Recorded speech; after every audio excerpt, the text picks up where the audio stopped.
because we're going to have the Greeks ruling the Jews and then going and breaking some of their rules, their laws, and it's going to cause a whole entire revolt. So today, like I said, shorter notes.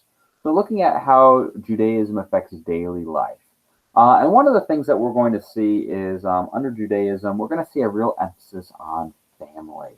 This idea that the family is a super important unit. And I mean, you think about it, the promises to Abraham that his descendants, his people are going to outnumber the stars, that God will be their God and they will be his people, this familiar idea. So family is going to be super important. It's going to define the father as the head of the house, and that boys would wind up leading their households. But also it's going to go and have an emphasis on education.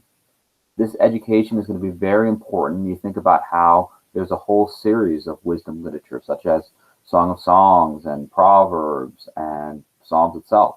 And all of these things were designed to go and have people learn more of the idea of reading and memorizing the Torah as well.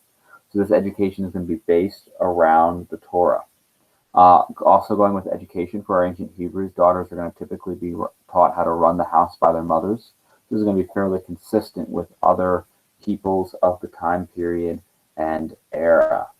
Now, one of the things that we are going to be looking at as well is the fact that we have some dietary laws called the kosher laws.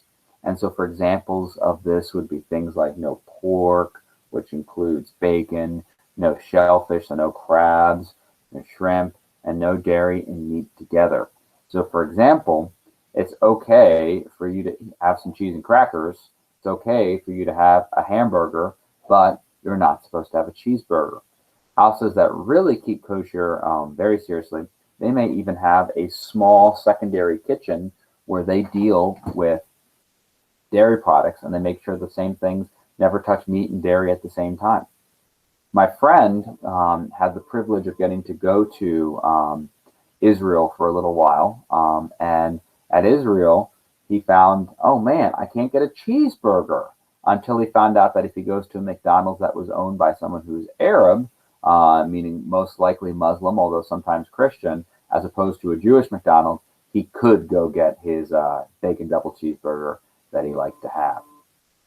So at this time, I'm actually going to stop the recording so that we can go and have a short video here. Do we have any questions on this very brief